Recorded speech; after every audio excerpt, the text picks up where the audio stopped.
मुबारक हो अन्नी, तुम्हारे साथ साथ आज मैं भी बर्बाद हूँ। माँ की बात मान लेगा ना तो तेरी जिंदगी बदल जाएगी बेटा। कभी कभी छोटे ऐसे काम कर जाते हैं कि बड़ों को आंख उठाने के काबिल नहीं होते। बेटी की पैदाइश से ज्यादा उसके नसीबों से डर लगता है, और अब तो करतूतों से।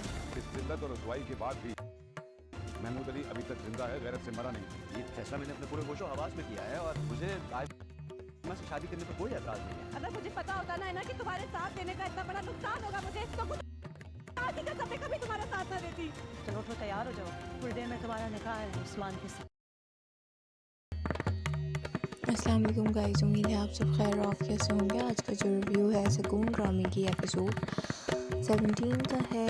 इस ड्रामे में, इस वाले एपिसोड में आपको दिखाई देगा कि एक तो पहली बात, फाइनली ऐना ने अपना जो ड्रेस है वो चेंज कर लिया। वो कब से बेचारी उसने मेरे ख़्याल से 7 या 6 एपिसोड्स जो हैं वो उसने अपनी ब्लू कलर की जो ड्रेस घर से पहन के निकली थी उसी ड्रेस में किया। अब उसका इस वाले एपिसोड में फ़िलहाल ड्रेस चेंज भी है। दूसरी तरफ जो है वो क्या कहते हैं, ऐना की जो बहन है एनी, उसका जो निकाह है वो हो रहा है उसके फूफी के बेटे से, उस्मान से। और फूफी बड़ी चालाक है, उन्होंने बड़ी ही चालाकी से अपने बेटे को राज़ी किया। सिर्फ उनकी जो ऐना के अब्बा की जो कुछ जमा पूंजी है उसके लिए। और उनकी जो वालदा हैं यहाँ वो बड़ी वीक दिखाई दी हैं। वीक इसलिए दिखाई दी हैं कि असल में होता ये है कि जो ऐना के अब्बा हैं, इस तरह के जो मर्द होते हैं ना, वो कभी भी अपनी बेटियों का या बेटों का एक कह लें कि पिलर मीन्स सहारा नहीं बन पाते, उनको मोल्ड नहीं कर पाते, उनको सपोर्ट नहीं कर पाते। तो इस तरह के जो पेरेंट्स होते हैं ना, उनके घरों में इस तरह की हरकत बहुत अजीबोगरीब होती रहती हैं।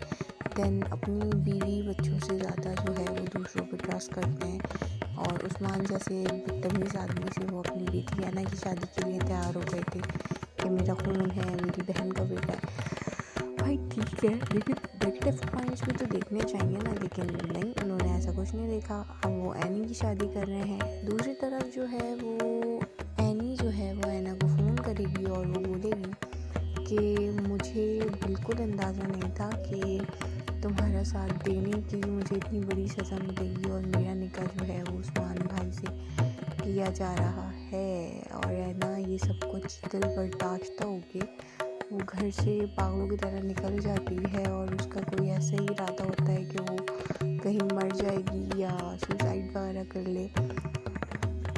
जब ये सब कुछ हमदान को पता चलता है, वो देखता है कि वो घर में नहीं है, तो वो पागलों की तरह जो है वो घर से बाहर निकलता है उसे ढूंढने के लिए। और बिलाखिर ढूंढ के जो है वो उसे अपने घर वापस ले ही आता है।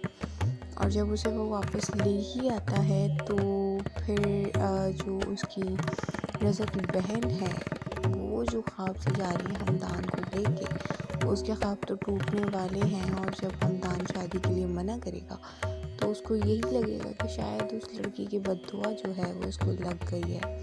लेकिन अंदर की जो सिचुएशन और स्टोरी है वो अभी तक नहीं सामने आई है। क्योंकि हमदान उन लोगों से रिश्ता नहीं तोड़ सकता, क्योंकि वो उसके खाला हैं और रज़ा जो है वो खाला का बेटा है। तो इसलिए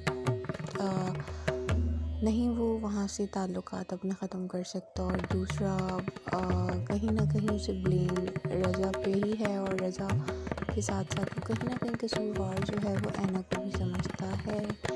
लेकिन आई थॉट इस ड्रामे का जो एंड है वो हैप्पी एंडिंग ही होगा। ऐना और हमदान को एक दूसरे से मोहब्बत हो जाएगी, क्योंकि हमदान जो है वो वैसे ही बहुत नरम दिल का इंसान है। और ऐना जो है वो बहुत जल्दी जो है वो हमदान के दिल में जगह बना लेगी। और नासिर भी आई थिंक सुधर ही जाएगा। उस्मान भी जो है वो बिलाखिर सुधर ही जाएगा, तो अच्छा एंड हो जाएगा इस ड्रामे का। और स्टोरी अच्छी रही, एक्टिंग अच्छी थी सना जावेद की इस ड्रामे में। स्टोरी फ़िलहाल कुछ ऐसी मतलब ये नहीं कहेंगे कि बहुत ही कोई माइंड ब्लोइंग स्टोरी थी, सही थी। और आप लोग ये ड्रामा देख रहे हैं नहीं देख रहे हैं, आपका हना के अब्बा के बारे में क्या ख्याल है मुझे ज़रूर बताइएगा कमेंट बॉक्स में कमेंट करके। वीडियो पसंद आए तो चैनल को लाइक सब्सक्राइब और ज़रूर कीजिएगा। टेक केयर, अपना ख्याल रखिएगा। टेक केयर, अल्लाह हाफ़िज़।